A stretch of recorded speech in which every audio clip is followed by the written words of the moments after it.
ನಮಸ್ಕಾರ. ನಮ್ಮ ಜೀವನದಲ್ಲಿ ನಮ್ಮ ಹುಟ್ಟನ್ನು ನಾವು ಆಯ್ಕೆ ಮಾಡ್ಕೊಳ್ಳೋಕ್ಕಾಗಲ್ಲ. ಅದೇ ರೀತಿ ನಮ್ಮ ಜೀವನದಲ್ಲಿ ನಡೆಯುವಂಥ ಘಟನೆಗಳನ್ನು ನಾವು ಆಯ್ಕೆ ಮಾಡೋಕ್ಕಾಗಲ್ಲ.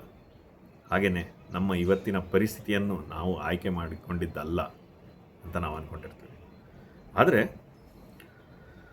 ನಮ್ಮ ಪರಿಸ್ಥಿತಿ, ಇವತ್ತಿನ ಪರಿಸ್ಥಿತಿ ಏನೇ ಇರಲಿ ಜೀವನದಲ್ಲಿ, ಅದನ್ನು ಸಂಪೂರ್ಣವಾಗಿ ಬದಲಾಯಿಸಿಕೊಂಡು ಅದರ ಎದುರಿಗೆ ಎದ್ದು ನಿಂತು ಹೋರಾಟ ಮಾಡಿ ನಮ್ಮ ಜೀವನ ಮತ್ತೆ ಸುಂದರಗೊಳಿಸಿಕೊಳ್ಳುವಂಥ ಶಕ್ತಿ ನಮ್ಮ ಕೈಯಲ್ಲೇ ಇರುತ್ತೆ. ಹೇಗೆ ಅಂತೀರಾ? ಅದು ಸಕಾರಾತ್ಮಕ ಮನೋಭಾವ ಬೆಳೆಸ್ಕೊಳ್ಳೋದ್ರಿಂದ ಬರುತ್ತೆ. ಈ ಇಂಗ್ಲೀಷ್ನಲ್ಲಿ ಪಾಸಿಟಿವ್ ಆ್ಯಟಿಟ್ಯೂಡ್ ಅಂತ ಕರೀತಾರೆ. ಏನಿದು ಸಕಾರಾತ್ಮಕ ಮನೋಭಾವ ಹೇಗೆ ಬೆಳೆಸ್ಕೋಬೋದು ಅಂದರೆ,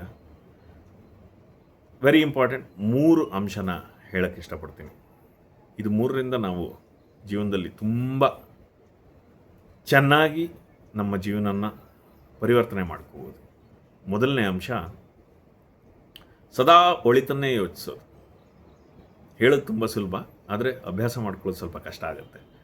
ಮೊದಲನೇದು, ಇವಾಗ ಇದಕ್ಕೊಂದು ಉದಾಹರಣೆ ಹೇಳಬೇಕಂದ್ರೆ, ಈಗ ನಾವೆಲ್ಲೋ ಗಾಡಿನಲ್ಲಿ ಹೋಗ್ತಾ ಇರ್ತೀವಿ, ಯಾರೊಬ್ಬರು ಬಂದು ಗುದ್ಬಿಡ್ತಾರೆ.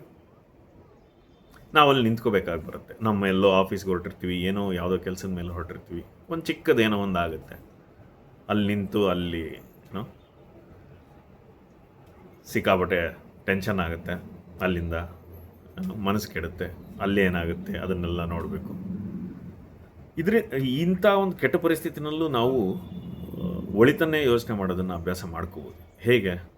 ಏನ್ರಿ ವಿನಯ್, ಕೆಟ್ಟದ್ರಲ್ಲಿ ಹೆಂಗೆ ಒಳ್ಳೇದು ಯೋಚನೆ ಮಾಡೋದಂತೀರಾ?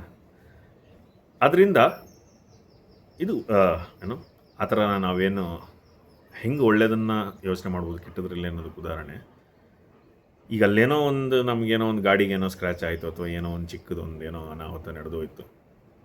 ಬಹುಶಃ ನಮಗೆ ಮುಂದೆ ಅದಕ್ಕಿಂತ ದೊಡ್ಡದೇನೋ ಒಂದು ಅವಘಡ ಕಾದಿತ್ತೇನೋ ಅಂತ ಅಂದ್ಕೊಳ್ಳೋದ್ರಿಂದ ನಮ್ಮ ಮನಸ್ಸು ಅದಿಷ್ಟು ಕೆಟ್ಟ ಯೋಚನೆಗಳಿಂದ ಸ್ವಲ್ಪ ಸಮಾಧಾನ ಮಾಡಿಕೊಂಡು ಸ್ವಲ್ಪ ಒಳ್ಳೆಯದ್ರ ಕಡೆಗೆ ಬರುತ್ತೆ.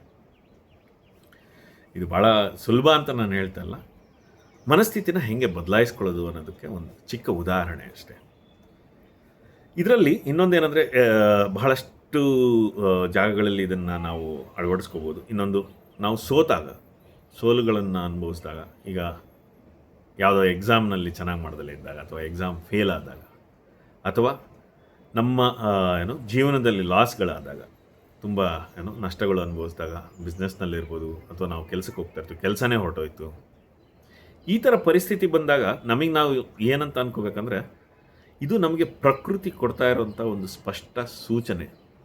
ನಿನಗೆ ಆ ಕೆಲಸ ನಿನಗೆ ಇರಲಿಲ್ಲ, ಬಹುಶಃ ನೀನು ಈ ಕೆಲಸದಲ್ಲಿದ್ದರೆ ಮುಂದೆ ಹೋಗಿ ಏನೋ ತೊಂದರೆ ಆಗೋದು, ಈ ಕೆಲಸದಲ್ಲಿ ಬಹುಶಃ ನೀನು ಹೀಗೆ ಮುಂದುವರೆದಿದ್ದರೆ ಯಾರಿಗೆ ಗೊತ್ತು, ಆ ಕೆಲಸದಲ್ಲಿ ತುಂಬ ಒತ್ತಡ ಇರ್ಬೋದಿತ್ತು, ಆ ಕೆಲಸ ನಿನಗೆ ಮುಂದೆ ಆ ಒಂದು ಆ ಕೆರಿಯರ್ ಆ ದಾರಿ ನಿಮ್ಮನ್ನು ಎಲ್ಲಿಗೆ ಕರ್ಕೊಂಡು ಹೋಗ್ತಾಯಿತ್ತು, ಮುಂದೆ ಏನಾಗ್ತಾಯಿತ್ತು, ಅದರಿಂದ ಆರೋಗ್ಯಕ್ಕೆ ಏನು ತೊಂದರೆ ಆಗ್ತಾಯಿತ್ತು. ಈ ಥರ ಒಟ್ಟಿನಲ್ಲಿ ಆಗೋದೆಲ್ಲ ಒಳ್ಳೆಯದಕ್ಕೆ ಅಂದ್ಕೊಳ್ಳೋದು ಈ ಮೊದಲ ಅಂಶ.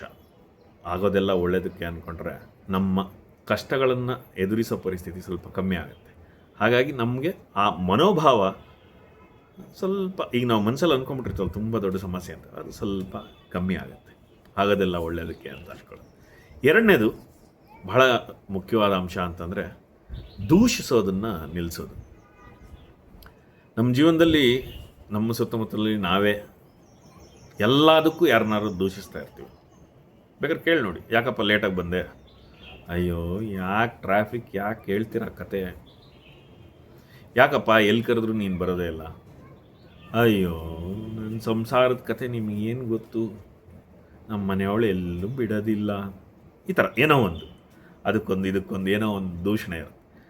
ಆಮೇಲೆ ಯಾಕಪ್ಪ ಹಿಂಗೆ ಕಷ್ಟಪಡ್ತಾ ಇದೆಯಾ, ಯಾಕೋ ಈ ಥರ ಇದೆಯಾ, ಯಾಕೆ ಹಿಂಗೆ ಒದ್ದಾಡ್ತಾ ಇದೆಯಾ ಅಂತ ಕೇಳಿದರೆ, ಅಯ್ಯೋ ನಮ್ಮ ಅಪ್ಪ ಅಮ್ಮ ನನಗೆ ಸಪೋರ್ಟ್ ಮಾಡಲಿಲ್ಲ, ನಾನೆಲ್ಲೋ ಇರಬೇಕಾಗಿತ್ತು, ಅವತ್ತು ನನಗೆ ಒಂದು ಸಪೋರ್ಟ್ ಮಾಡಿದ್ದಿದ್ರೆ ನಾನೆಲ್ಲೋ ಇರ್ತಾಯಿದ್ದೆ.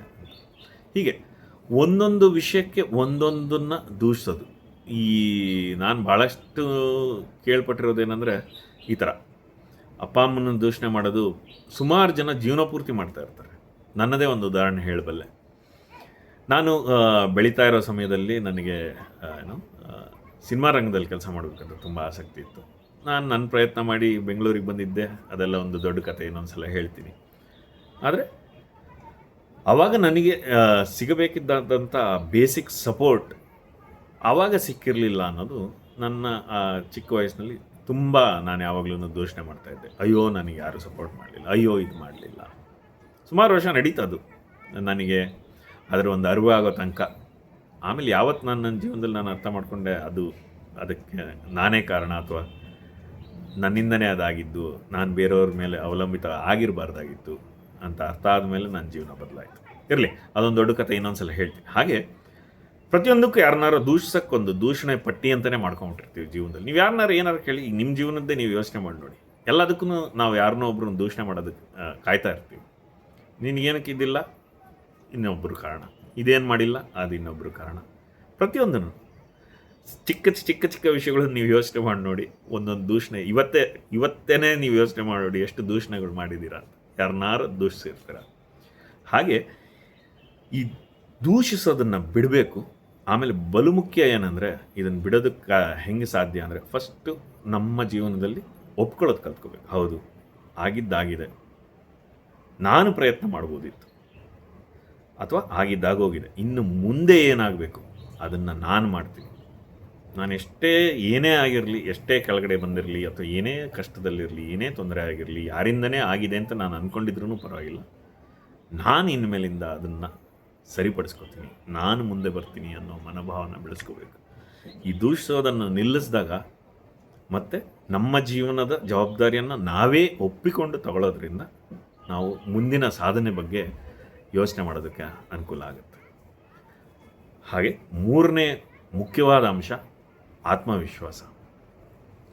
ಈ ಆತ್ಮವಿಶ್ವಾಸ ಬೆಳೆಸ್ಕೊಳ್ಳೋದು ಈ ನಮ್ಮ ಸಕಾರಾತ್ಮಕ ಮನೋಭಾವದಲ್ಲಿ ಬಹಳ ಬಹಳ ಬಹಳ ಮುಖ್ಯ. ಆತ್ಮವಿಶ್ವಾಸ ಅಂದರೆ ಏನು? ಎಷ್ಟೇ ಕಷ್ಟ ಬರಲಿ, ಏನೇ ಆಗಲಿ, ಎಷ್ಟೇ ನೆಲ ಕಚ್ಚಿರಲಿ, ಪರಿಸ್ಥಿತಿ ಎಷ್ಟೇ ಹದಗೆಟ್ಟಿರಲಿ, ಇವತ್ತಿನ ನನ್ನ ಪರಿಸ್ಥಿತಿಯಲ್ಲಿ ನನಗಿಂತ ಕೆಟ್ಟ ಪರಿಸ್ಥಿತಿ ಯಾರಿಗೂ ಇಲ್ಲ ಅಂತ ನಮಗೆ ಅನಿಸಿದ್ರೂ, ಏನಾದರೂ ಆಗಲಿ, ನಾನು ಇದರಿಂದ ಮೇಲೆ ಬಂದೇ ಬರ್ತೀನಿ, ಈ ದಿನವೂ ಇನ್ನೊಂದು ದಿನದ ಥರ ಹೊರಟೋಗುತ್ತೆ, ಈ ಪರಿಸ್ಥಿತಿನೂ ಚೆನ್ನಾಗಾಗುತ್ತೆ ಅನ್ನೋ ಆತ್ಮವಿಶ್ವಾಸನ ನಾವು ಬೆಳೆಸ್ಕೋಬೇಕು. ಯಾವುದೇ ಪರಿಸ್ಥಿತಿನೂ ನಿಮಗೆ ಬಂದಿದೆ ಅಂತಂದರೆ ಅದಕ್ಕೆ ಕಾರಣ ಏನಂದರೆ, ಈ ಸೃಷ್ಟಿಗೆ ಗೊತ್ತಿದೆ ಆ ಪರಿಸ್ಥಿತಿನ ಎದುರಿಸೋ ಶಕ್ತಿ ನಿಮ್ಮಲ್ಲಿದೆ ಅಂತ. ಹಾಗಾಗಿ ನಿಮಗೆ ಆ ಪರಿಸ್ಥಿತಿ ಬಂದಿದೆ. ಇದನ್ನು ಬಹಳ ನೀವೆಷ್ಟು ಬೇಗ ಅರ್ಥ ಮಾಡ್ಕೋತೀರೋ ಅಷ್ಟು ಬೇಗ ನಿಮ್ಮ ಆತ್ಮವಿಶ್ವಾಸ ಹೆಚ್ಚುತ್ತೆ. ಎಷ್ಟೇ ಕಷ್ಟದ ಪರಿಸ್ಥಿತಿ ಇರಲಿ, ಅದರಿಂದ ಆಚೆ ಬರೋ ಶಕ್ತಿ ಖಂಡಿತ ನಿಮಗಿರುತ್ತೆ. ಹಾಗಾಗಿ ಆ ಪರಿಸ್ಥಿತಿ ನಿಮಗೆ ಬಂದಿರುತ್ತೆ. ಮನಸ್ಸಿನ ಎಲ್ಲ ಶಕ್ತಿಗಳನ್ನು ಕೇಂದ್ರೀಕರಿಸಿ ಉಪಯೋಗಿಸಿ ಈ ನಿಮ್ಮ ಕಷ್ಟದ ಪರಿಸ್ಥಿತಿ ಏನೇ ಇದ್ರೂ ಅದನ್ನು ಎದುರಿಸಿ. ಅದನ್ನು ಎದುರಿಸೋದ್ರಿಂದ ಮತ್ತು ಅದರ ಜೊತೆ ಪರಿಶ್ರಮ ಅನ್ನೋದೊಂದು ಇದ್ದರೆ, ಇವಾಗೇನು ನಿಮ್ಮ ಜೀವನದಲ್ಲಿ ಕಾರ್ಮೋಡ ಕವಿದಿದೆ ಅಂತ ನೀವೇನು ಅಂದ್ಕೊಂಡಿರ್ತೀರ, ಅದು ಸರಿಯುತ್ತೆ.